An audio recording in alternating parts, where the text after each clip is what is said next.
அனைவரையும் இயேசு கிறிஸ்துவின் அன்புடன் இந்த வெந்தகால ஆராதனைக்கு வரவேற்கிறோம். ஆர்வமாக ஜெபம் செய்வோம். மிக அதிகமாய் நேசிக்கிற நல்ல ஆண்டவரை, ஒவ்வொரு நாளும் உங்களுடைய பாதத்தில் அமர்ந்து தியானிக்க ஆண்டவர் அளித்தவர கிருபைக்காக உங்களுக்கு கோரான கொடி நன்றி செலுத்துகிறோம். நீ நல்லவர், நீ பெரியவர், நீ மாறாதவர். ஒவ்வொரு நாளும் என்னை ஆசீர்வதிக்கிறீர், ஒவ்வொரு நாளும் என்னை பலப்படுத்துகிறீர், ஒவ்வொரு நாளும் என்னை வழிநடத்துகிறீர். உடைய மகா கிருபைகளுக்காக நன்றி. இந்த ஆலயம் முற்றுமாய் நீங்கள் பொறுப்பெடுத்துக் கொள்ளுங்கள். ஆரம்பத்தில் முடியும் பிரசனத்தினால மூடிக்கொள்ளுங்கள். ஆண்டவர் தொடர்ந்து பேசுவீராக, பலப்படுத்துவீராக. எங்கள் ஜெபனை கேட்டு இந்த உபவாசம் நாட்களிலும் ஆண்டவர் பெரியகாரை செய்யும்படியாய் இயேசுவின் நாமத்தில் வேண்டிக் கொள்கிறோம். ஆமென். பக்கம் 7 எழுந்து நின்று முதல் பாடலாக பக்கம் 7 பரணி திருக்கடைக்கன் பாராயோ என்ற பாடலை பாடுவோம். பக்கம் 7 பரணி திருக்கடைக்கன் பாராயோ. பக்கம் 7 பரணி திருக்கடைக்கன் பாராயோ, பரணி திருக்கடைக்கன் பாராயோ, என்ற பாவ துயர் அனைத்தும் தீராயோ, என்ற பாவ துயர் அனைத்தும் தீராயோ. தீரம் இல்லாத என்னை முடியாமல், தீரம் இல்லாத என்னை முடியாமல், யான் செய்த குற்றம் ஒன்றும் நினையாமல், யான் செய்த குற்றம் ஒன்றும் நினையாமல், பரணி திருக்கடைக்கன் பாராயோ, பரணி திருக்கடைக்கன் பாராயோ, என் பாவ துயர் அனைத்தும் தீராயோ, என் பாவ துயர் அனைத்தும் தீராயோ. மாயன் வலையில் பட்டு சிக்காமல், மாயன் வலையில் பட்டு சிக்காமல், லோக வாழ்வில் மயங்கி மனம் பூக்காமல், மயங்கி மனம் பூக்காமல், பரணி திருக்கடைக்கன் பாராயோ, பரணி திருக்கடைக்கன் பாராயோ, என் பாவ துயர் அனைத்தும் தீராயோ, என் பாவ துயர் அனைத்தும் தீராயோ. அடியேன் கருள் செய்போது, அடியேன் கருள் செய்போது, உனதடிமை குன்னை அன்றி கதியேது, உனதடிமை குன்னை அன்றி கதியேது, பரணி திருக்கடைக்கன் பாராயோ, பரணி திருக்கடைக்கன் பாராயோ, என் பாவ துயர் அனைத்தும், என் பாவ துயர் அனைத்தும் தீராயோ. வஞ்சக கவலை கெடுத்தோட்டாயோ, வஞ்சக கவலை கெடுத்தோட்டாயோ, என் மனது கழிக்க வர மாட்டாயோ, என் மனது கழிக்க வர மாட்டாயோ, பரணி திருக்கடைக்கன் பாராயோ, பரணி திருக்கடைக்கன் பாராயோ, என் பாவ துயர் அனைத்தும் தீராயோ, என் பாவ துயர் அனைத்தும் தீராயோ. இயேசுவின் முகத்து காய் மாத்திரம், இயேசுவின் முகத்து காய் மாத்திரம், எனக்கு இரக்கம் செய்யும் உமக்கே தோத்திரம், எனக்கு இரக்கம் செய்யும் உமக்கே தோத்திரம், பரணி திருக்கடைக்கன் பாராயோ, பரணி திருக்கடைக்கன் பாராயோ, என் பாவ துயர் அனைத்தும் தீராயோ, என் பாவ துயர் அனைத்தும் தீராயோ. ஜெபப்புத்தகத்தில் பக்கம் 4 எடுத்துக் கொள்ளுங்கள். ஜெபப்புத்தகத்தில் பக்கம் 4. கர்த்தர் கொடுப்பாராக. நாம் ஜெபம் செய்வோம். சமமெல்லாம் படிக்கலாம். இயேசு வனாந்தரத்திலே உபவாசித்தும் ஜெபித்தும் பிதாவின் சித்தத்தை நாடுகிறார். கர்த்தாவே, நாங்கள் உம்மோடு வருகிறோம், எங்களோடு வைத்துக் கொள்வோம். தேவனை கேட்கும் வழிகள் நொறுகுண்ட ஆவிதான், நொறுகுண்டதும் நறுகுண்டதுமான இருதயத்தை நீர் புறக்கணியேன். கர்த்தாவே, எங்களுக்கு இறங்கும், நாங்கள் பாவிகள். எங்கள் தேவனாகிய ஆண்டவிடத்தில் இரக்கங்களும் மன்னிப்புகளும் உண்டு என்ற போதிலும் அவருக்கு விரோதமாக நாங்கள் கலகம் பண்ணினோம். நாங்கள் பாவிகள். நான் எழுந்து என் தகப்படத்திற்கு போய், தகப்பனே, பரத்துக்கு விரோதமாகவும் உமக்கு முன்பாகவும் பாவம் செய்தேன், இனிமேலும் உமது குமாரன் என்று சொல்லப்படுவதற்கு நான் பாத்திரன் அல்ல என்று சொன்னார். மூன்றாம் பகுதி ஜெபத்தை நாம் சேர்ந்து ஜெபிப்போம். எல்லா இறுதிகளையும், எல்லா விருப்பங்களையும், எல்லா ரகசியங்களையும் அறிந்திருக்கிற சர்வ வல்லமையுள்ள தேவனே, நாங்கள் தேவனிடத்தில் பரிபூர்ணமாய் அன்பு கூறவும் உமது பரிசுத்த நாமத்தை உத்தமமாய் மகிமைப்படுத்தவும் எங்கள் கர்த்தராகிய கிறிஸ்து நிமித்தம் உமது பரிசுத்த ஆவி ஏவுதலால் எங்கள் இதயத்தின் சிந்தனைகளை சுத்தம் பண்ணியறலோ. ஆமென். பக்கம் 6, நந்த கால ஜெபம், பிரேயர் ஃபார் லென்ட், பேஜ் 7. நாம் சேர்ந்து ஜெபிப்போம். சர்வ வல்லமை உள்ள நித்திய பராபரனே, தேவரீர் சிருஷ்டவில் ஒன்றையும் பகையாதவரும் தங்கள் பாவ நிமித்தம் மனஸ்தாபப்படுகிற யாவருக்கும் மன்னிக்கிறவருமாயிருக்கிறீர். எங்களுடைய பாவங்களை குறித்து நாங்கள் துக்கித்து புலம்பி எங்கள் நிர்பாக்கியத்தை அறிக்கையிட்டு சம்பூர்ண இரக்கமுள்ள தேவனிடத்தில் குறைவற்ற பாவ விமோசனத்தையும் மன்னிப்பையும் பெறத்தக்கதாக எங்களுக்குள்ளே நொறுகுண்ட புதிதான இருதயத்தை சிருஷ்டிக்க வேண்டும் என்று எங்கள் கர்த்தராகிய இயேசு கிறிஸ்து மூலமாய் வேண்டிக் கொள்கிறோம். ஆமென். கடைசி பக்கத்தில் எந்த காலத்தில் முதலாம் ஞாயிற்றுக்குரிய சுருக்க ஜெபம், collect for first Sunday in Lent. நாம் சேர்ந்து ஜெபிப்போம். எல்லாம் வல்ல கடவுளே, திருக்குமாரனாக இயேசு கிறிஸ்து வனாந்தரத்தில் 40 நாட்களாய் உபவாசித்து எங்களைப் போல சோதிக்கப்பட்டும் பாவம் செய்யாமல் இருந்தாரே, உமது ஆவிக்கு கீழ்ப்படிதக்கதாக எங்கள் வாழ்க்கையை நாங்கள் ஒழுங்கு பண்ணி நீர் எங்கள் பலவீனத்தை அறிவது போல ரட்சிக்கும் அது வல்லமையை நாங்கள் அறியவும் கிருபை தந்துள்ள வேண்டும் என்று எங்கள் ஆண்டவராகிய இயேசு கிறிஸ்துவை முன்னிட்டு வேண்டிக் கொள்கிறோம். ஆமென். அமருங்கள். எழுதிப்போம். சங்கீத பாடம், சங்கீதம் 126. நாம் இதை சேர்ந்து வாசிப்போம். சங்கீதம் 126, Psalm 126. We read it together. சங்கீதம் 126 ஆரோகண சங்கீதம். நாம் சேர்ந்து வாசிப்போம். சீயோனின் சிறையிருப்பை கர்த்தர் திருப்பும் போது சொப்பனம் தாங்குவது போல் இருந்தோம். அப்பொழுது நம்முடைய வாய் நகப்பினாலும் நம்முடைய நாவு ஆனந்த சத்தத்தினாலும் நிறைந்திருந்தது. அப்பொழுது கர்த்தர் இவர்களுக்கு பெரிய காரியங்களை செய்தார் என்று ஒரு ஜாதிகளுக்குள்ளே சொல்லிக் கொண்டார்கள். கர்த்தர் நமக்கு பெரிய காரியங்களை செய்தார், இது நிமித்தம் நாம் மகிழ்ந்திருப்போம். கர்த்தாவே, தெற்கத்தி வெள்ளங்களை திருப்புவது போல எங்கள் சிறையிருப்பை திருப்பும். கண்ணீரோடு விதைக்கிறவர்கள் கம்பீரத்தோடே அறுப்பார்கள். அள்ளி தூவும் விதையை சுமக்கிறவன் அழுது கொண்டு போகிறான், ஆனாலும் தான் அறுத்த அரிகளை சுமந்து கொண்டு கம்பீரத்தோடே திரும்பி வருவான். பிதாவுக்கும் குமாரனுக்கும் பரிசுத்த ஆவிக்கும் மகிமை உண்டாவதாக, ஆதிலும் இப்போதும் எப்போதுமான சதா காலம் மகிமை உண்டாவதாக. ஆமென். அமருங்கள். ஜெபம் செய்வோம். நீங்கள் நேசிக்க நல்ல ஆண்டவரே, உடைய வார்த்தை நாங்கள் அறிந்து கொள்ளவும் உடைய வசனத்தை நாங்கள் புரிந்து கொள்ளவும் ஆண்டவர் உதவி செய்கிறார். இயேசுவின் நாமத்தில் வேண்டிக் கொள்கிறோம். ஆமென். நாம் இன்னும் ஆரோகண சங்கீதத்தில் இருக்கிறோம். இந்த ஆரோகண சங்கீதத்தில் சங்கீதம் 126 இன்னும் கொஞ்சம் நிறைய ஃபீலிங்ஸோடு வருகிறதா இருக்கிறது. இங்கே தான் ஃபீலிங்ஸ், மற்றெல்லாம் கொஞ்சம் பேசியே வந்தாங்க. இந்த இடத்துல பார்க்கும் பொழுது இந்த ஒவ்வொரு வார்த்தைகளிலும் நிறைய உணர்ச்சிகளை நாங்கள் பார்க்கிறோம். ரொம்ப உணர்ச்சி பூர்வமான ஒரு சங்கீதம் இந்த 126. இந்த யாத்திரை சங்கீதங்களிலே, இந்த ஆரோகண சங்கீதத்திலேயே ஒரு முக்கியமான ஒரு உணர்ச்சி பூர்வமான ஒரு சங்கீதம் என்றால் இந்த சங்கீதம் 126.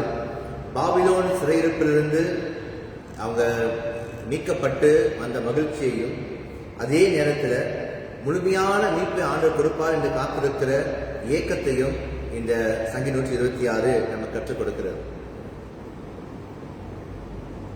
அதில் அவர் சொல்ல சில வார்த்தைகள், கனவு போன்ற விடுதலை, விடுதலையே கனவு மாதிரி இருக்கலாம். இரண்டாவது, வறண்ட நிலத்தில் நீரோற்று, வறண்ட நிலத்தில் எப்படி தண்ணீர் பாயுமோ அப்படி அந்த தெற்கத்தி வெள்ளங்கள் சொல்லும் பொழுது நெகவ் அப்படி என்று ஒரு அந்த ஆறுகள் ஓடுகிறதற்கு இது வந்து திடீர்னு வரும். திடீர் வரும் பொழுது அதிக மழை பெய்யும் பொழுது இந்த கூறுல இந்த மலை பிரதேசத்தில் இந்த பாலைவன பிரதேசத்துல ஒரு மழை தோணுனா எப்படி வந்து ஒரு சின்ன ஓடை ஒரு சின்ன ஒரு ஸ்ட்ரீம் இருக்கும். அதில் வந்து காஞ்சிருக்கிற இடம்லாம் நிரப்பிக்கிட்டே வருமா, அப்படியே கொஞ்சமாக கொஞ்சம் இதே அப்படி நிறைஞ்சிடும் தண்ணி. அப்புறம் வெள்ளம் பெருக்கெடுத்து அப்படியே ஓடும். அது அவர் சொல்ல வராரு. அப்புறம் அறுவடை பற்றி பேசுறாங்க. அறுவடை விவசாயியாக இருந்தவர்கள் இவர்களுக்கு இந்த விதை விதைக்கிறது பழைய பாலம் படிக்கிறோம். இது வந்து நேற்று இன்னைக்கு இல்லை, ஆவராம் காலத்தில் அது முன்னிலிருந்து அவங்க என்ன செய்றாங்க, இந்த விதை விதைப்பது ஒரு முக்கியமான ஒரு காரியம். அவங்க வாழ்க்கையில ஒரு மறக்க முடியாத ஒரு அனுபவம். வெளியூர் போய் எப்படி இருந்தாலும் தெரியல, ஆனால் இந்த திரும்பி மறுபடியும் வரும்பொழுது அந்த விதை விதைக்கிறதும் தானியத்தை சாப்பிடுவதும் அவங்க வாழ்க்கையில ஒரு முக்கியமான ஒரு காரியமாக இருக்கிறது. இன்று இந்த காரியம் படிக்கும் பொழுது நம்ம என்ன கற்றுக்கொள்ளும் இந்த இடத்துலன்னா, கண்ணீரோடு விதைக்கிறவர்கள் கம்பீரத்தோடு அறுப்பார்கள். இந்த வார்த்தை நமக்கு ஒரு பழக்கமான வார்த்தை. இதில் இந்த செயல் படிக்கும் பொழுது அந்த வார்த்தையை நாம் எடுத்துக்கொள்வோம். கண்ணீரோடு விதைக்கிறவர்கள் கம்பீரத்தோடு அறுப்பார்கள். நம் வாழ்க்கையில சில நேரத்தில் நாம் எதை இழந்து விட்டோமோ அதை நினைத்து நாம் கண்ணீர் விடுகிறோம். கண்ணீர் வந்து கண்ணீர் விடாத ஆளே இல்லை அப்படின்னு சொல்லுவோம். கண்ணீர் விடாத ஆக்களே இல்லை. ஒருவேளை நீங்கள் சொன்னீங்கன்னா நான் அழுதே இல்லை அப்படின்னா உங்களுக்கு சோதித்து பார்க்கணும். பிள்ளை பிறந்துச்சுன்னா பிள்ளை அழுகணும். அழுகலைன்னா அடிச்சாலும் அழ வைக்கிறாங்க. அடிச்சாச்சும் கொஞ்சம் கத்தி அழுதாதான் எல்லா அவங்களும் வேலை செய்யும். அதனால வந்து அழுவது ஒரு சின்ன வயசுல பிறந்த குழந்தைகளுக்கு முக்கியம். அழுத பிள்ளை பால் குடிக்கும் அப்படின்னு சொன்னாங்க. அப்புறம் அழுது அதிகமாக அழுகும் பொழுது வாழ்க்கையில நம்ம நிறைய போராட்டங்கள், கவலைகள், பிரச்சனைகள், கஷ்டங்கள், ஏமாற்றங்கள், நம்ம இழந்த காரியங்களை நினைத்து பார்க்கும் பொழுது தன்னாலே கண்ணீர் வரும். சில பேருக்கு நிறைய சிரிச்சா கண்ணீர் வரும். ஆதித்யா பாருங்க, சந்தோஷமா இருங்க அப்படின்னு சொல்ற மாதிரி ஆதித்யா பார்க்கறவங்களுக்கு ஒருவேளை சில கத்தோன்னு இந்த சில காமெடி பார்க்கறவங்களுக்கு ஒரு சந்தோஷம், அதிக சந்தோஷம் வரும் பொழுது சில காமெடிலாம் நாம் பார்க்கும் பொழுதும் சொல்லும் பொழுதும் சில பேர் அழுகுறாங்க சந்தோஷத்துல, ஆனந்த கண்ணீர் சொல்றோம்ல. சில பேர் சும்மா அழுகுறவங்க இருக்கிறாங்க. முதல்ல கண்ணீர் அப்படின்னு சொல்லுவாங்க. முதல்ல கண்ணீர்னா crocodile tears. அது வந்து அழுகு மாதிரி இருக்கும், ஆனால் அழுக மாட்டாங்க. அழுகு மாதிரி நடிப்பாங்க. அழுது சாதிச்சிருவாங்க சொல்லுவாங்கல்ல, அந்த மாதிரி. அப்ப அழுகை என்பது நம் வாழ்க்கையில ஒரு இன்றி அமையாத ஒரு காரியம். கண்ணீர் விடுவது எல்லாருமே அழுகிறாங்க. எல்லாரும் ஏதோ கட்டத்தில் நம் வாழ்க்கையில் அழுகிறாங்க, இன்னும் அழுது கொண்டு இருக்கலாம். நம்முடைய சூழ்நிலைகள் வறண்ட பாலைவனம் போல இந்த குருன் மாதிரி, இந்த டெசர்ட் மாதிரி இருக்கலாம். ஆனால் தேவன் ஒரு மாற்றத்தை கொண்டு வருகிறார். அந்த சிறையிருப்பை அந்த ஜெயில் வாழ்க்கையை ஆண்டவர் மாற்றுகிறாரு. ஒரு பெரிய அறுவடையை ஆண்டவர் தருகிறார் என்று சங்கீதம் நமக்கு உறுதியாக சொல்கிறது. முதலாவதாக வசனம் 1-2, சியோன் சிறையிருப்பை கத்திருக்கும் போது சொப்பனம் காண்களை போல் இருந்தோம். அப்பொழுது நம்முடைய வாய் நகப்பினாலும் நம்முடைய நாவு ஆனந்த சத்தத்தினால் இறந்திருந்தது. அப்பொழுது கர்த்தர் இவர்களுக்கு பெரிய காரியம் செய்தார் என்று புரியாதவர்களுக்குள்ளே சொல்லிக் கொண்டார்கள். இது வந்து தாவீது சங்கீதம் இல்லை கண்டிப்பா. ஏன்னா ராஜாக்கள் காலத்துல கடைசி முடியும் பொழுதுதான் சிறையிருப்புக்கே போகிறாங்க. சிறையிருப்புக்கு போயிட்டு திரும்பி வந்துட்டாங்க. அப்படின்னா எரேமியா, எசேக்கியேல் அந்த மாதிரி எரேமியா காலத்துல சிறையை போயிட்டு அவங்க திரும்பி வராங்க. அப்படின்னா சைரஸ் சீரி ராஜா டைம்ல வந்து இவங்க திரும்பி வராங்க. திரும்பி வரும் பொழுது 70 வருஷத்துக்கு அப்புறம், அப்படின்னா கடைசி ராஜா மறித்து 70 வருஷம் திரும்பி போயிட்டு பாபிலோன் தானியேல் படிக்கிறீங்களே, தானியெல்லாம் முடிக்கும் பொழுது அவங்க மறுபடியும் திரும்பி வராங்க. அப்படின்னா சிறையிருப்பிலிருந்து திரும்பி வந்த நேரத்துல அவன் என்ன சொல்றாருன்னா, இவங்க எழுதுன சொல்றாரு, நாங்க சிறையிருப்பிலிருந்து திரும்பிய போது அந்த எக்ஸாயில் போயிட்டு சிறையில் போயிட்டு நாங்க திரும்பி வரும் பொழுது ஒரு கனவு போல இருந்துச்சு. நீங்க கனவு போல இருந்துச்சு. ஏன் சொல்றாருன்னா, கனவுகள் வந்து நம்ம வாழ்க்கை நிஜத்தில் நடக்காதது கனவு நடக்கும். நீங்க வந்து நிஜத்துல வந்து பறக்க மாட்டீங்க, ஆனா கனவுல வந்து பறப்பீங்க. கனவுல வந்து பாம்பெல்லாம் கொத்த வர சொல்லுவாங்க. அந்த மாதிரி அப்படியே பறப்பீங்க, இங்க உழுவீங்க, அங்க இருந்து இது நடக்கும் திரும்பி முடிச்சுடுவாங்க. அது மாதிரி கனவுல வந்து நம்ம சாத்தியமற்ற காரியங்கள், நம்ம வாழ்க்கையில் நடக்காத காரியங்கள் கனவு நடக்கும். கனவு நிறைய கனவு காணுவோம் தெரியும். ரெண்டும் நடக்குது கனவுல அப்படி சொல்லுவாங்க. நிஜத்தில் நடக்காத கனவு நடக்கும். அப்ப இவங்க என்ன சொல்றாங்கன்னா, சிறையிருப்பு திருப்பும் பொழுது நாங்க கனவு போல இருந்துச்சு, இது நடக்குமா நினைக்கிற நேரத்துல இது நடந்ததே எங்களுக்கு அது கனவுமா தெரியுது. அப்படின்னா ஒரு ஆச்சரியமான விடுதலையை ஆண்டு கொடுத்தார். நடக்காது என்று சொன்ன நேரத்தில் ஆண்டவர் உங்கள் திட்டத்தை வைத்திருக்கிற அந்த திட்டம் உங்களை அழிப்பதற்கல்ல, நீங்க வாழ்வதற்கு என்று எருமையா 29:11 வாசிக்கிறோம்ல, அந்த திட்டத்தை ஆண்டவர் ஒரு வாழ்க்கை நிறைவேற்றினார்.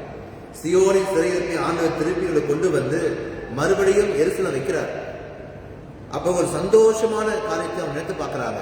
கர்த்தர் பெரிய பெரிய காரியம் செய்தாரே அப்படி நினைச்சு பார்க்கிறாங்க. வசனம் 2ல, அப்பொழுது எங்கள் வாய் எப்படி இருந்துச்சுன்னா, நகப்பினாலும் எங்கள் நாவு ஆனந்த சத்தத்தினால் நிறைந்திருந்தது. கர்த்தர் எங்களுக்கு பெரிய காரியம் செய்தார். நீங்க ஆண்டவர் பெரிய காரியம் செய்யும் பொழுது நம்முடைய வெளிப்பாடு எப்படி இருக்குன்னா, மகிழ்ச்சியா இருக்கும், சந்தோஷமா. நம்ம சொல்லல, சில நேரத்தில் நம்ம வாழ்க்கை நல்லது நடக்கும் பொழுது, நம்ம ஜெபித்தது கிடைக்கும் பொழுது அப்படியே சந்தோஷம், ஒரு பெரிய சந்தோஷம் வருகிறது. நம்ம சந்தோஷம் நேரம் ஆராதிக்கிறோம், ஒருத்தர் சத்தமாய் தேவனை கூப்பிடுகிறோம், நம்ம ஆண்டவர் செய்த காரியம் நினைத்து துதிக்கிறோம்.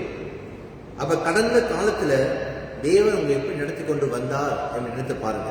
நினைக்கும் பொழுதே ஒரு சந்தோஷம் வருதா, ஆண்டு துதிங்க. எப்பெல்லாம் கவலையா இருக்கிறீங்களோ, எப்பெல்லாம் கஷ்டம் வருதோ, எப்பெல்லாம் உடைந்து போக காரியங்களோ, கடந்த காலத்துல ஆண்டவர் செய்த பெரிய பெரிய காரியம் நினைத்து பாருங்க. எண்ணி எண்ணி துதி செய்வாய், எண்ணி நடங்காத கிருபைகளுக்கான பாட்டு பாருங்கல்ல, எண்ணி எண்ணி உடனே எண்ணி பாருங்க, எவ்வளோ ஆண்டு செஞ்சாரு, எவ்வளோ எண்ணி நடங்காத கிருபைகளை, எண்ணி நடங்காத ஆசீர்வாதம் ஆண்டு எப்படி கொடுத்தாரு நினைச்சு பார்க்கும்பொழுது நமக்கு ஒரு மோட்டிவேஷன், ஒரு இன்ஸ்பிரேஷன் வந்துடும் ஆண்டு துதிப்பதற்கு. இது நம்ம எண்ணி பார்க்கும் பொழுது வரப்போற நாட்களுடைய சவால்கள், போராட்டங்களுக்கு இது நமக்கு ஒரு பலனா இருக்கும். பழசை மறந்துடக்கூடாது, ஆண்டு செய்ததை மறந்துடக்கூடாது. ஆண்டு செய்த மறந்துட்டீங்கன்னா விசுவாசத்தில் நம்ம பலனமாயிடும். ஆண்டு என்ன செய்தாரோ அதை மறந்துடாதீங்க, அது ஒவ்வொன்றும் சொல்லிட்டே இருங்க. இந்த இஸ்ரவேல் சங்கீதமே அதுதான். சங்கீதம் படிக்கும் போதெல்லாம் பாத்தீங்கன்னா மோசே காலத்தில் உள்ளது, பழைய பாடல் உள்ளது, ஆண்டு படைத்ததுல இருந்து அவர் நடத்தி கொண்டு வந்து சிறையிருப்புக்கு போயிட்டு திரும்பி வந்ததுல இருந்து இவங்க சொல்லிக்கொண்டே ஆண்டவரை ஆராய்ச்சி கொண்டே இருக்கிறாங்க, ஆராதிக்கிறாங்க. மோசையின் பாட்டில் படிக்கும்போது மோசை இத்தனைக்கும் காங்கிரஸுக்கு போகல, ஆனால் மோசை காங்கிரஸுக்கு முன்பதாக ஒரு பாட்டையே பாடுறாரு. நாங்க எப்படிதான் வந்தோம் அப்படின்னு சொல்லிட்டு உபாகம் கடைசி முடியும் பொழுது ஒரு பாட்டோடு முடிக்கிறார். அப்ப வாழ்க்கையில எவ்வளவு காரியங்களை பார்த்திருந்தா, எவ்வளவு காரியம் நடத்திக்கொண்டு வந்திருந்தா 40 வருஷத்தை ஒரு பாட்டாவே எழுதி வச்சிருக்கிறார். அது படிக்கும்போது நமக்கே தெரியும் எப்படி ஆண்டு நடத்திக்கொண்டு வந்தாரு அப்படின்னு. அப்ப நம்ம வாழ்க்கைய நேரங்களை சும்மா எழுதி பாருங்க, ஒரு பாட்டா எழுதி பாருங்க, எவ்வளோ நன்மையை ஆண்டு செய்திருக்கிறாரு, எப்படிலாம் ஆண்டு துதிக்கலாம், நம்ம நாவில ஆண்டவர் பாடலை வைக்கிறாரு, ஆண்டு துதிக்கிற ஒரு புது பாடலையே ஆண்டவர் கொடுக்கிறாரு. இது சந்தோஷத்துல ஆண்டு நினைத்த காரியங்களை நினைக்கும் பொழுது நம்ம வாழ்க்கையில பெரிய பெரிய காரியங்களை நினைத்து பார்த்து ஆண்டு துதிக்கிறோம் என்று பார்க்கிறோம். இரண்டாவதாக வசனம் 4 கர்த்தாவே துர்க்கத்தி வெள்ளங்களை திருப்புவது போல எங்கள் சிறையிருப்பை திருப்போம். ஒரு முழுமையான மீட்பு எங்களுக்கு வேணும் அப்படின்னு ஜெபிக்கிறாங்க. கொஞ்சம் பேர் வந்துட்டாங்க, அப்புறம் ரெமனன்ட் அப்படின்னு சொல்லி மீதியா இருந்தவர் இருந்தாங்க. இவங்க சிறைக்கு போகாமல் அங்கேயே இருந்த ஒரு கூட்டம் இருந்துச்சு. இங்க ஒரு பாதி கோத்திரம், அங்க ஒரு பாதி கோத்திரம் சொல்லிட்டு கொஞ்சம் பேர் அங்கேயே இருந்தாங்க. நீங்க படிச்சு பார்த்தீங்கன்னா உங்களுக்கு தெரியும். கொஞ்சம் பேர் அது ரெமனன்ட் சொல்லுவாங்க. ரெமனன்ட்னா மீதியா இருந்தவர்கள், மீதியானவர்கள் அப்படின்னு. இன்னொரு பக்கம் ஒரு கூட்டம் வந்துச்சு, ரெண்டாவது கூட்டம் வந்துச்சு, மூணாவது ஆள் வந்துட்டே இருக்கிறாங்க. அது தெற்கத்தி வெள்ளங்களை திருப்புவது போல கொஞ்சம் கொஞ்சமா அந்த ஓடையில தண்ணி வந்துட்டே இருக்கு. அப்புறம் நிறைஞ்சிருது, வெள்ளம் போல வருது. அப்படியாக ஆண்டவரே ஒரு வெள்ளம் போல எல்லாம் வந்துடட்டும், எல்லாத்தையும் திருப்பி கொண்டு வந்துருங்க. நாங்க மறுபடியும் சொந்தக்காரெல்லாம் பார்க்கணும். 70 வருஷத்துக்கு அப்புறம் பாக்குறாங்க. 70 வருஷத்துக்கு அப்புறம் அன்னைக்கு பிறந்த பிள்ளை 70 வயசு ஆயிடும். சின்ன வயசு விளாண்டவங்கலாம் 80 வயசு 60 வயசு இருந்திருப்பாங்க. அவருக்கு ஒரு ஆசை, மறுபடியும் எருசலேம் வரணும், மறுபடியும் தேசத்தில் நாங்கள் குடியிருக்கணும், மறுபடியும் நாங்கள் எருசலேம் ஆலயத்தை கட்டணும், அதை ஆண்டவர் ஆராதிக்கிறோம் சொல்லிட்டு ரொம்ப ஏக்கத்தோடு அவங்க ஜபிக்கிறாங்க. ஒரு வண்ட நிலத்தினுடைய ஏக்கம் ஒரு தண்ணீருக்காக காத்திருக்கிறது. அதே மாதிரி இவங்களுக்கு வாழ்க்கைனா எங்க வாழ்க்கையை திருப்புங்க, முழுமையாய் திருப்புங்க ஆண்டவரே. கொஞ்சம் பேர் கூட்டி வந்துட்டீங்க, ஆனால் முழுமையாய் கூட்டிட்டு வாங்க அப்படின்னு சங்கீத எழுதினவர் அதை எழுதுறாரு. இந்த சங்கீத படிக்கும்போது நினைச்சு பாருங்க, ரொம்ப வருஷத்துக்கு அப்புறம் நீங்க படிக்கிறீங்க, அதாவது 100 வருஷத்துக்கு அப்புறம் நடந்த ஒரு 100 வருஷத்துக்கு அப்புறம் நீங்க படிக்கிறீங்க. படிக்கும் பொழுது எப்படி இருந்திருக்கும்? உதாரணத்துக்கு இயேசு வாழ்ந்த நாட்கள் இதை படிக்கிறாங்க, அவங்க என்ன யோசிச்சு பார்த்திருப்பாங்க? இயேசு வாழ்ந்த நாட்கள்ல இருந்த யூதர்கள் இந்த காலத்தை அவங்க எப்படி அறிந்துருவாங்க? இந்த சங்கீதம் படிக்கும் பொழுதுதான். இந்த சங்கீதத்தில் ஒவ்வொரு வருஷமும் இந்த மலையில ஏறும்போது படிச்சுட்டே போறாங்க. ஒவ்வொரு முறையும் யோசிச்சு பார்ப்பாங்க, நாங்க எப்படி வாழணும், ஒரு காலத்துல எப்படி நாங்க சிறைப்புக்கு போனோம், எவ்வளவு கஷ்டப்பட்டோம், எப்படி திரும்பி வந்தோம், ஆண்டவர் என்ன செய்தாரு நினைக்கும் பொழுது அவங்க வாழ்க்கையில ஒரு பெரிய ஒரு ஏக்கம் இருந்திருக்கு அப்படின்னு தெரிந்து கொள்வாங்க. இது எழுதும் பொழுது ஒரு ஏக்கம் இருந்திருக்கிறது. அந்த ஏக்கத்தை ஆண்டு நிறைவேற்றுகிறார். ஒரு திடீர் மாற்றம் வருகிறது. தேவன் ஒரு புதிய கிரியை செய்ய தொடங்குகிறார் என்று பார்க்கிறோம். அப்படி ஆண்டு தொடங்கும் பொழுது அந்த வறண்ட நிலம் கூட நீரோடையாய் மாறுகிறது. இதெல்லாம் நடக்காதுன்னு சொன்னீங்களோ அதை ஆண்டு நடத்தி முடிக்கிறார். எந்தெந்த இடத்துல தண்ணீரே வராது, இதெல்லாம் தண்ணீர் எப்படி வரும், வனாந்தரத்தில் எப்படி தண்ணீர் வரும், எங்க ஊர்ல தண்ணியே வராது, எங்க ஊர்ல இப்ப மழையே வராது அப்படின்னு காஜால மழை தருது, ஷாலா மழை தருது. ஆனால் பந்தியில் வண்டி மழை இருட்டுது, ஆனால் தூர மாட்டேது. அந்த மாதிரி ஆனாலும் ஆண்டவர் திடீர்னு ஒரு மழை கொடுக்கிறார், திடீர்னு ஒரு அதிசயம் செய்கிறார். வறண்ட நிலமெல்லாம் செழிப்பாய் மாறுகிறது. அப்படின்னா நம்முடைய வாழ்க்கையில் எந்தெந்த இடங்கள் வறண்டு கிடக்கிறதோ ஆண்டுடைய தண்ணீரை நாம் கேட்கணும், நீரோட்டத்தை நாம் கேட்கணும். ஆண்டவரே எங்கள் வறட்சியை நீரோட்டமாய் மாற்றும். என்னெல்லாம் நாம் காய்ந்து போயிருக்கிறதோ, என்னெல்லாம் வறண்டு போயிருக்கிறதோ நீங்க விசுவாசம் ஜெபிக்கணும். ஆண்டவரே இந்த இடத்துல ஒரு வெள்ளத்தை கொடுங்க, மழையை பெய்ய பண்ணுங்க, முன்மாறியை கொடுங்க, பின்மாறியை கொடுங்க, எங்களுடைய தேசத்தை எங்களுடைய வாழ்க்கையை தண்ணீரால் நிரப்புங்க அப்படின்னு சொல்லுங்க. நம்முடைய பாத்திரம் நிரம்பி வடியட்டும். வறண்ட இடங்கள் எல்லாம் தண்ணீர் நடவாய் மாற நாம் ஆண்டுகிட்ட நாம் ஜெபிக்க வேண்டும். ஆண்டவர் முழுமையான மீட்பை கொடுத்து ஜனத்தை ஆசீர்வதிக்கிறார் என்பதை பார்க்கிறோம். மூன்றாவதாக வசனம் 5 கண்ணீரோடு விதைக்கிறவர்கள். நீ கண்ணீரோடு விதைக்கிறாங்களாம். அள்ளித்தும் விதையை சுமக்கிறவன் அழுது கொண்டே போகிறார். இந்த விதையை பத்தி ஒரு கதை இருக்கு. என்னதுன்னா, இந்த விதை கண்ணீரோடு விதைப்பது ரொம்ப ரொம்ப கடினமான ஒரு காரியம். நினைச்சு பாருங்க, உங்க வாழ்க்கையில உங்கள்கிட்ட இப்பதான் கடைசி ஒரே விதை இருக்கு. அப்ப விதை நான் அப்பனா நெல் வச்சுக்கோமே, நெல் கதிர் இருக்கு.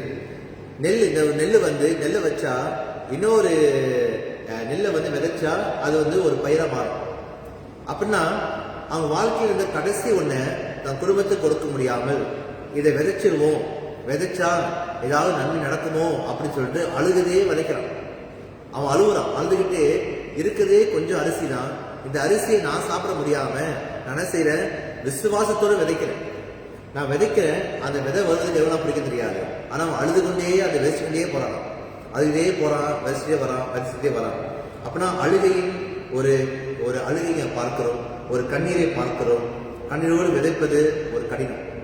சிலது நம்ம செய்யும் பொழுது, சில காலைகள் நம்ம நடந்து வரும் பொழுது அதிக கண்ணீர், அதிக தியாகம், அதிக சாக்ரிஃபைஸ், அதிகமான பாடுகளை நாம் பார்க்கிறோம். விதைப்பது என்றால் என்ன என்று பார்க்கும் பொழுது நம்முடைய ஜெபம், நம்முடைய உழைப்பு, நம்முடைய விசுவாசம், கஷ்டமான காலத்தில் நீங்க செய்யும் நல்ல காரியங்கள், இதெல்லாம் விதைகள். சில செய்யும் பொழுது கஷ்டமா இருக்கும். சுற்றி இருக்கிறவங்களாம் நம்மளை ஏளனமா பேசலாம். சுற்றி இருக்கிறவங்களாம் என்ன ஜெபிக்கிற, உன் ஜெபத்தை ஆண்டவர் கேட்டாரா, என்ன உழைக்கலாம் ஆண்டவருக்கு தெரியாது, என்ன உழைச்சு ஓடா போயிட்டு விசுவாசம் சரியே இல்லை, நீ விசுவாசிக்க மாற்ற, கஷ்ட காலத்தில் நல்ல காரியம் செய்யும்போது கூட பாரு பேருக்காக செய்யறான், போட்டோலாம் பிடிக்கிறான் அப்படின்னு சொல்லிட்டு சுற்றி இருக்க சொல்லும் பொழுது அழுகைதான் வருது. அதிகமாக அழுகிறோம், அதிகமாக நம்ம கஷ்டப்படுறோம், அதிகமான அழுகையில விதைக்கிறோம். அழுதே நம்ம நல்ல காரியம் செய்கிறோம், தியாகத்தை செய்கிறோம். அதோடைய பயன்பாடு என்னன்னு பார்க்கும் பொழுது நம்ம சிந்திக்கிற ஒவ்வொரு கண்ணீரும் வீணாக போகாது. இன்னைக்கு நீங்க சிந்தின ஒவ்வொரு கண்ணீரும் வீணாக போகாது. ஒவ்வொரு துளி கண்ணீரும் ஒரு விதையாக மாறுகிறது. இதை பாட்டா பாடுறாங்க, ஆனா பைபிள் எடுத்து நினைக்கிறேன். ஏன்னா ஒவ்வொரு துளியும் ஒரு கண்ணீரும் தங்க காசா மாறுன்னு சொல்றாங்களே, அந்த மாதிரி நம்ம அழுகிற ஒவ்வொரு கண்ணீரும் ஒரு விதை. நம்ம அழுகிற ஒவ்வொரு கண்ணீரும், ஒவ்வொரு துளி கண்ணீரும் ஆண்டவர் ஒரு பெரிய காரியம் செய்கிறார். இன்னைக்கு இந்த உலக சரித்திரத்தை பார்க்கும் பொழுது பாடுபட்டு ஊழியம் செய்த ஊழியக்காரருடைய அழுகையும் மரணம் தான் இன்னைக்கு ஆலயங்கள் பெருகையே ஆரம்பிச்சிச்சு. அப்படின்னா உண்மையான தியாகத்தை செய்தாங்க, உண்மையாகவே வாழ்க்கையை ஒப்பு கொடுத்தாங்க, தியாகத்தை செய்தாங்க, அழுதாங்க, ஜெபிச்சாங்க, நடந்து போனாங்க, எவ்வளோ கஷ்டமான ஊழியத்தை செய்தாங்க. இன்னைக்கு அப்படியே ஊழியக்காரர்கள் வந்ததுனால தான் இந்த மலேசியாவிலையும் இந்தியாவிலையும் இல்லை சைனாவிலையும் பார்க்கும் பொழுது ஊழியர்கள் பெருக ஆரம்பிச்சு. மிஷினரி, அந்த காலத்தில் வந்த மிஷினரி, அந்த காலத்தில் வந்த ஊழியக்காரர்கள் நம்ம தேசத்தெல்லாம் விட்டு நம்ம இடத்துல உட்காந்து நம்ம சாப்பிட்ட சாப்பாடு சாப்பிட்டு நம்ம உடுத்தி கொண்டு அவங்க நம்ம மத்தியில் ஊழியம் செய்து எவ்வளோ அழுதுருப்பாங்க, எவ்வளோ பாடுபட்டிருப்பாங்க, எத்தனை விதமான போராட்டங்களை வாழ்ந்திருப்பாங்க. அதோடைய பலனை நாம் பின்னால பார்க்கிறோம். அப்பனா ஒவ்வொரு அழுகைக்கு, ஒவ்வொரு கண்ணீருக்கும் ஒரு பதில் உண்டு என்று நாம் இங்க பார்க்கிறோம். கண்ணீருக்கு பின்னால் ஆசீர்வாதம் வரும். என்ன ஆசீர்வாதம் வருகிறது பார்க்கும்போது வசனம் அதிலே 5 கம்பீரத்தோடு அறுப்பார்கள். ஆனாலும் வசனம் 6 தான் அறுத்த அரிகளை சுமந்து கொண்டு கம்பீரத்தோடையே திரும்புவான். அழுது கொண்டு விதைச்சனுடைய ஒரு பெரிய ஆசீர்வாதம் என்னவென்றால் அரிக்கட்டுகள், விளைவுகள், அவன் விளைச்சலை பார்க்கிறான். ஒரு ஜாய்ஃபுல் ஹார்வெஸ்ட். அவன் எப்படி விதைச்சானோ, எவ்வளவு அழுது ஜெபிச்சானோ, எவ்வளவு அழுத விதைச்சானோ, அதோடைய நிச்சயமான ஒரு முடிவு என்னவென்றால் அவன் களிப்போடு திரும்பி வருகிறான். ஒரு பலனை பார்க்கிறான். விதைக்கும் பொழுது அவன் பார்க்கல. விதைக்கும் பொழுது ஒண்ணுமே தெரியாது. அந்த விதை எப்ப முளைக்கும், எப்ப வெளிவர தெரியாது. அது விளைய செய்கிறவர் ஆண்டவர். ஆனால் விளைச்சலை நமக்குன்னே ஆண்டு கொடுக்கிறார். பலனை நமக்குன்னே கொடுக்கிறாரு. அந்த ரிவார்ட் நம்ம தான் பெற்றுக் கொள்கிறோம். அப்புறம் மகிழ்ச்சியின் அளவு என்னவென்றால் விதைப்பதை விட பல மடங்கு அதிகமான பலனை அறுவடை நாள் நாம் பார்க்கிறோம். விதைக்கும் பொழுது நம்ம அழுகிறோம். ஒரு காரியம் செய்யும்போது நம்ம ஜெபிக்கும் பொழுது அழுகிறோம். ஒரு காரியம் நடக்காத நமக்கு ஒண்ணுமே புரியல, என்ன நடக்குதுன்னு தெரியல. ஆனால் நம்ம வாழ்க்கையில முடிவை பார்க்கும் பொழுது அங்க ஒரு பெரிய ஒரு ஆசீர்வாதத்தை பார்க்கிறோம். அறுவடை நாளை நாம் பார்க்கிறோம். பொறுமையோடும் விசுவாசத்தோடும் நம்ம காத்திருக்கும் பொழுது நம்முடைய துக்கங்கள் சந்தோஷமாய் மாறுகிறது. அந்த நாள் மிக அருகில் வருகிறது. அப்புறம் இன்னைக்குள்ளத பார்த்து நாளைக்குள்ள நடக்காதுன்னு நினைச்சிடாதீங்க. இன்னைக்கு நம்ம அழுகிறோம், ஆனால் கண்டிப்பாக நாளை ஆண்டவர் பலனை கொடுப்பாரு. இன்னைக்கு நம்ம யுத்தத்துக்கு குதிரை ஆயத்தமா இருக்கிறது, சீட்டு மடியில போடப்படுகிறது. ஆனால் காரி சித்தியோ கத்தலா வரும். ஆண்டவர் தான் வெற்றியை கொடுக்கிறார் என்று நம்ம நீதிமொழி வாசிக்கிறோம். அப்புறம் இன்று நம்ம செய்யற காரியங்கள், கஷ்டப்பட்டு ஒரு பையன் படிக்கிறார், எஸ்பிஎம் படிக்கிறாங்க, கஷ்டப்பட்டு படிக்கிறாங்க, அழுது படிக்கிறாங்க, போராட படிக்கிறாங்க, ஒன்னும் புரிய வீடு படிக்கிறாங்க. பரிசு எழுதும் பொழுது கூட அழுதையே எழுதுவாங்கன்னு தெரியாது. ஆனால் அது பலன் எப்ப பார்க்கிறோம்? ரிசர்வ் வரும்போது பார்க்கிறோம். அடுத்த மாதம் ரிசர்வ் வருதா, 4 மாசம் ரிசர்வ் வருதா, அப்ப நம்ம பார்க்கிறோம். அப்படின்னா ரிசல்ட் அந்த முடிவை எப்ப பார்க்கிறோம் என்றால் ரொம்ப நாளும் ஆகுது. ஆனால் அந்த கஷ்டப்பட்டு உழைப்புக்கு பலன் கிடைக்கிறது என்று பார்க்கிறோம். அது நம்ம பொறுமையோடு விசுவாசம் காத்திருந்ததற்கு பலன் கண்டிப்பாக வரும் என்பதை நாங்கள் புரிந்து கொள்கிறோம். கடைசியாக நம்ம இதை முடிக்கும் பொழுது பார்க்கிறோம், பாபிலோன் சிறையிருப்பை ஒரு முடிவுக்கு வந்தது போல நம்முடைய கஷ்ட காலம் ஒரு முடிவுக்கு வரும். வேதத்தில் இது படிக்கும் பொழுது நம்ம ஒரு ஆறுதலை பெற்றுக் கொள்கிறோம். கண்ணீரோடு நீங்க எதை விதைக்க தொடங்கினாலும் தேவன் அந்த மகிழ்ச்சியான ஒரு அறுவடையாக முடிவு செய்கிறார். நம்ம கேட்க வேண்டிய கேள்வி என்னவென்றால், உங்களுக்கு ஆராய்ந்து பார்க்க ஒரு கேள்வி, உங்கள் கடந்த கால வெற்றிகளை நினைத்து பார்த்து தேவனை துதிங்க. இல்லை எழுதி வைங்க, இல்லை சொல்லி அது மறந்துடாதீங்க. பிள்ளைங்களுக்கு சொல்லுங்க, பிள்ளைங்களுக்கு சொல்லுங்க எப்படி ஆண்டு நடத்தி கொண்டு வந்தாரு, நம்ம வாழ்க்கையில் ஆண்டவர் என்ன செய்தார், நம்ம எப்படி கண்ணீரோடு நம்ம எப்படி கஷ்டப்பட்டோம், நீங்க எப்படி ஆண்டு சந்தோஷம் வைத்திருக்கிறார் என்பதை நம்ம சொல்லும் பொழுது நம்ம பிள்ளைகளுக்கு புரியும். இதுதான் ஆண்டவர் மோசேவர் சொன்னாரு, நீங்க சொல்லிக்கொண்டே இருங்க, எப்படி பஸ்கா படையை நம்ம கொண்டாடுவோம், எப்படி நம்ம கவலைப்பட்டோம், எப்படி கஷ்டப்பட்டோம், எப்படி நாங்கள் எழுத்துல வாழ்ந்தோம், எப்படி நம்ம திரும்பி இங்க வந்தோம் என்று சொல்லுங்க அப்படின்னு. சங்கீதங்கள் அப்படியே எழுதி வச்சாங்க. ஒவ்வொரு பாடல்களும் ஒரு அனுபவத்தை எழுதி வச்சது. அதே மாதிரி சில கீர்த்தனை பாடல்ல சில புதிய பாடல் பாடும் பொழுதும் அனுபவத்தில் எழுதின பாடல் நிறைய பாடல்கள் இருக்கிறது. அதை படிக்கும் பொழுது நமக்கும் உற்சாகமா இருக்கிறது. ஒரு அனுபவத்துல ஒருத்தர் எழுதின பாடல் ஒரு பெரிய ஆசீர்வாதத்தை நம்ம பார்க்க முடிகிறது. இந்திய வறட்சியை பார்த்து நம்ம சோர்ந்து போகாமல் அடுத்த வரப்போற நன்மையான கால நேரத்தை பார்த்து நம்ம விதைக்கணும். இன்னைக்கு நம்ம என் வாழ்க்கையில் உண்மையே இல்லையே அப்படின்னு சொல்றதுக்காக கடைசி இருக்கிற சின்ன காரியத்திலையும் ஒரு பெரிய ஆசீர்வாதத்தை ஆண்டவர் கொடுக்கிறார். அறுவடையின் கழிப்பை விசுவாசத்தன்மைகளால் நாம் பார்க்கணும். என்ன நடக்க போகுது அப்படின்னு நமக்கு தெரியாது. ஆனா விசுவாசத்தன்மையில் ஆண்டவர் கேளுங்க, ஆண்டவரே நான் அழுது நான் விதைக்கிறேன், நாளைக்கு என்ன நடக்க போகிறது விசுவாசத்தோடு நாம் பார்க்கணும். நாளைக்கு ஆண்டு ஏதாவது ஒன்று செய்வார், நாளைக்கு ஏதாவது ஒன்று செய்வார். இப்படிதான் மிஷனரி வந்தாங்க, இப்படிதான் ஊழியர்கள் சேர்ச்சி கட்டப்பட்டது. சேர்ச்சி கட்டணம்லாம் அப்படியே கட்டியிருப்பாங்க. யார்தான் வரப்போறாங்க தெரியாது. ஆனால் கட்டி முடிச்சாங்க. வரப்போற நாட்கள்ல ஆண்டவர் ஆக்களை கொடுத்தாங்க. இப்படிதான் விசுவாசத்தில் நம்ம கட்ட வேண்டும், விசுவாசத்தில் விதைக்க வேண்டும், விசுவாசம் ஜெபிக்க வேண்டும். நம்முடைய குடும்பங்களை ஆண்டவர் ஆஸ்வதிக்கிறாரு, நம்முடைய வேலையை ஆஸ்வதிக்கிறார், பிள்ளைகள் வாழ்க்கையும் ஆண்டவர் ஆஸ்வதிக்கிறாரு, அவர்களையும் ஆண்டவர் செழிப்பாய் வைப்பார் என்று நாம் பார்க்கிறோம். ஜெபம் செய்கிறோம். எங்கள் சிறையிருப்பை திருப்புகிற தேவனே உமக்கு ஸ்தோத்திரம். எங்கள் வறண்ட சூழ்நிலைகளை தெற்கத்து தேசத்தின் நீர்க்கால்களைப் போல மாற்றித்தார். நாங்கள் கண்ணீரோடு விதைக்கிற காரியங்களில் ஒரு பெரிய அறுவடையை காணச்சி உங்களுடைய பெரிய கணிகளுக்காக நாங்கள் என்றும் உண்மை துதிப்போம். அது விசேஷமாக நாளை வந்திருக்கிற அனைவரும் கருத்தில் வைக்கிறோம். இந்த ஓனாயில் பார்த்துக் கொண்டிருக்கிற இந்த கருத்தில் வைக்கிறோம். அப்பா, நாங்கள் கடந்து வந்த பாதையில் நாம் பார்க்கும் பொழுது நீங்க எவ்வளவு பெரியவராக இருக்கிறீர்கள், நன்மையான காரியங்களை செய்திருக்கிறீர்கள், எங்களை கைவிடாமல் எங்களை கரமெடுத்து நடத்தி கொண்டு வந்திருக்கிறீர்கள். நீங்க இல்லைன்னா ஆண்டவர் நாங்கள் எப்பொழுதோ மடிந்து போயிருப்போம். நீங்க இல்லைன்னா ஆண்டவரே எப்பொழுதோ அப்பா எங்க வாழ்க்கை முடிந்திருக்கும். நீங்க இல்லைன்னா ஆண்டவரே நாங்கள் இப்பொழுது இங்க இருந்திருக்க மாட்டோம். நீங்களோடு இருப்பதனால இன்று நாங்கள் எழுதி நிமிர்ந்து நிற்கிறோம். உண்மையே சார்ந்து கொண்டதுனால, உண்மையை பிடித்துக் கொண்டதுனால, உண்மையை நாங்கள் விசுவாசிப்பதனால், நம்பிக்கை வைத்திருக்கிறதுனால் இன்றும் நாங்கள் ஜீவிக்கிறோம். இன்றும் நாங்கள் உண்மை துதிக்கிறோம், உண்மை ஸ்தோத்தரிக்கிறோம். ஆண்டவரே, பெரிய காரியங்கள் வாழ்க்கையை செய்திருக்கிறேன். இது நாங்கள் தைரியமாக எங்கள் குடும்பங்களுக்கு சொல்ல வேண்டும், எங்கள் பிள்ளைகளுக்கு சொல்ல வேண்டும். அப்பா அம்மா சாட்சி நாங்கள் உற்சாகமாக சொல்ல எங்கள் கற்றுதருமா ஜெபிக்கிறோம். அப்பா ஆண்டவரே, நீ செய்த உண்மையான காரியங்கள் நன்றி செலுத்துகிறோம், ஸ்தோத்தரிக்கிறோம்.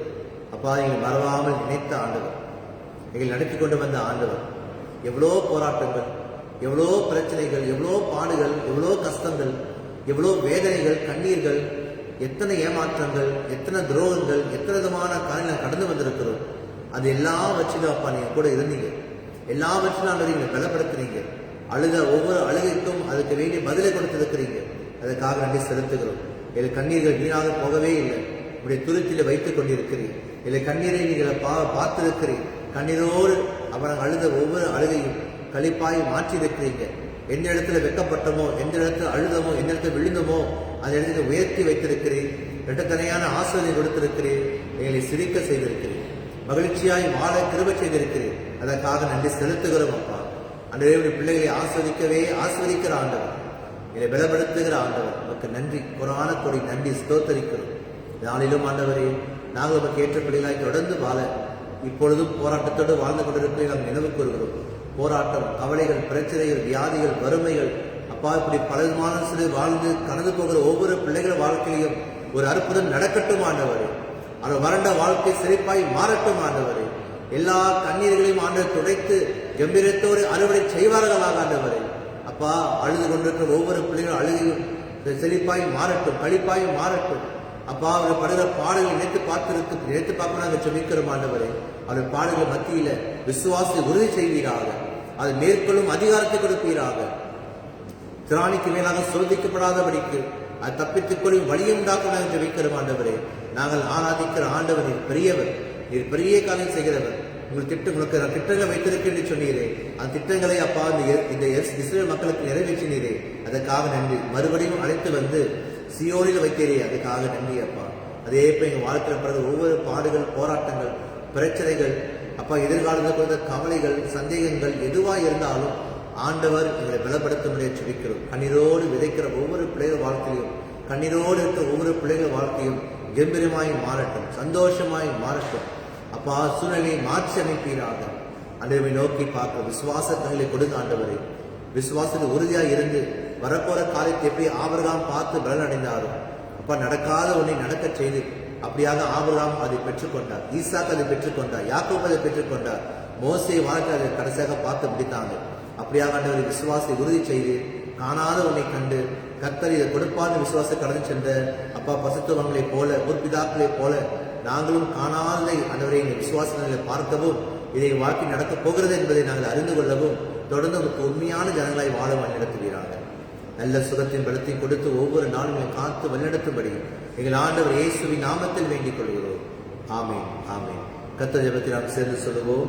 பரமனில் இருக்கிற எங்கள் பிதாவே, உடைய நாமம் பரிசுத்தப்படுவதாக, உடைய ராஜ்யம் வருவதாக, உடைய சித்தம் பரமனிலே செய்யப்படுவது போல பூமி செய்யப்படுவதாக. அன்றைய அப்பத்தை எங்களுக்கு தாரும். எங்களுக்கு விரோதமாய் குற்றம் செய்வதற்கு நாங்கள் மன்னிப்பது போல எங்கள் குற்றங்களை எங்களுக்கு மன்னியும். எங்களை சோதனைக்குள் பிரவேசிக்க பண்ணாமல் தீமையை ரட்சித்துக் கொள்வோம்.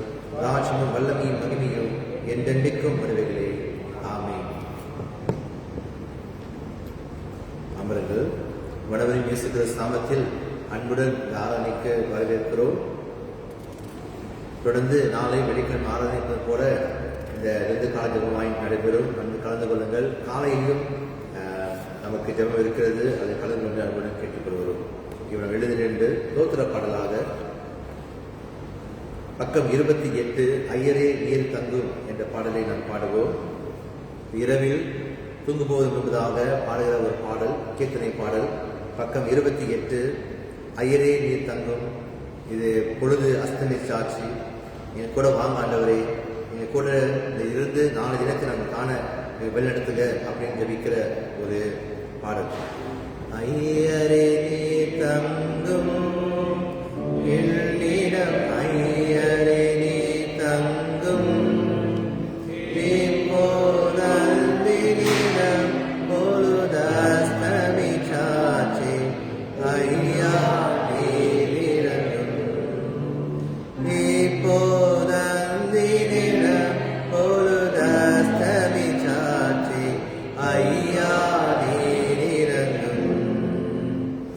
அகமுழுதும் காத்தே சென்ற அகமுழுதும் காத்தே தோற்றம் பரமனே இந்த இரவிலும் மாறும் பாவியை நீர்காரும் தோற்றம் பரமனே இந்த இரவிலும் மாறும் பாவியை நீர்காரும் அங்காதொரு பொருளும் என்னிடம் தங்காதொரு பொருளும் இயேசு தற்பரனே நீர் ஒருவரே என்னில் தங்கிதயை புரியும் இயேசு தற்பரனே நீர் ஒருவரே என்னில் தங்கிதயை புரியும்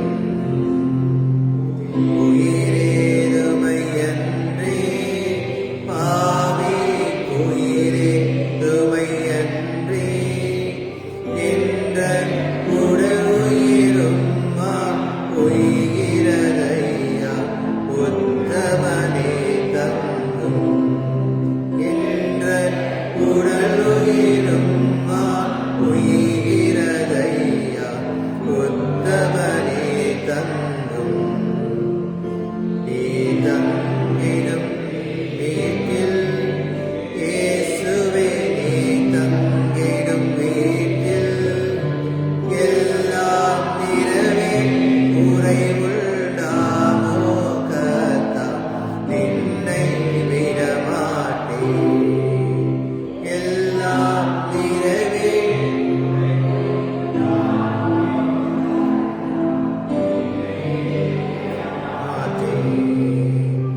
என் பாவம் அழியும் இறையே என் பாவம் அழியும் அப்போதெளியலும் மோடையவே இரவில் எனக்கோ திகிலேது அப்போதெளியலும் மோடையவே இரவில் எனக்கோ திகிலேது எனக்கு நீர் காவல் என்றும் எனக்கு நீர் காவல் என்ற இனத்தா ஜனத்தா எளியோர் வலியோர் எல்லாவர்க்கும் காவல் என்ற இனத்தார் ஜனத்தார் எளியோர் வலியோர் எல்லாவர்க்கும் காவல் உம்மோடே படுப்பே ஐயா உம்மோடே படுப்பே இரவில் உம்மோடையவே சேதமில்லாமல் உம்மோடு எழுந்திருப்பே இரவில் உம்மோடையவே சேதமில்லாமல் உம்மோடு எழுந்திருப்பே ஐயரே நீ தங்கும் என்னிடம் ஐயரே நீ தங்கும் இப்போதந்தி நிறம் பொழுதஸ்தமிச்சாச்சே ஐயா நீர் இறங்கும் இப்போ அந்தி நிறம் பொழுதஸ்தமிச்சாச்சே ஐயா நீர் இறங்கும் ஜெபம் செய்வோம். அதிகமாக நேசிக்க நல்ல ஆண்டவரே, அப்பா இரவெல்லாம் எங்களை காத்து நடத்துகிற ஆண்டவர் ஐயரே எங்களோடு தங்குங்க அப்பா, எங்களோடு வாங்க, எங்களோடு எப்பொழுதும் இறங்க, இரவெல்லாம் எங்களை காத்து கொள்வீராங்க. நல்ல சொப்பனத்தை கொடுங்க, நல்ல தரிசனத்தை கொடுங்க, நல்ல ஓய்வை கொடுங்க அப்பா, குடும்பத்தோடு நல்ல ஐக்கியத்தை கொடுங்க அப்பா. நாளை தினம் புது கிருபையால் நிரப்பையும் வழிநடத்துங்க. வேலை செய்கிற பிள்ளைகள், படிக்கிற பிள்ளைகள் அனைவரும் கரத்தில் வைக்கிறோம். ஒவ்வொரு நாளும் கண்மணி போல் ஆண்டவர் காத்து கொள்வீராக. கண்ணீரோடு விதைக்கிறவர்கள் கம்பீரத்தோடு அறுவடை செய்வார்களாக. இரவில் அழுது தூங்குகிறவர்கள் காலையில் ஒரு கழிப்பான சந்தோஷமான செய்தியை கேட்கட்டும். அப்படியாக ஆண்டவர் ஒவ்வொரு நாளும் என்னை கரவெடுத்து நடத்தும். தயர்ந்த உணவு காட்சி வைக்கிறோம். உணவையும் ஐக்கியத்தையும் ஆசீர்வதியும் இயேசுவின் பரிசுத்த நாமத்தில் வேண்டிக் கொள்கிறோம். ஆமென். என் ஆத்துமாவே கர்த்தரை ஸ்தோத்திரி, என் முழு உடமையே பரிசுத்த நாமத்தை ஸ்தோத்திரி. என் ஆத்துமாவே கர்த்தரை ஸ்தோத்திரி. கர்த்தர் செய்த சர்வ உபகாரங்களை மறவாதே.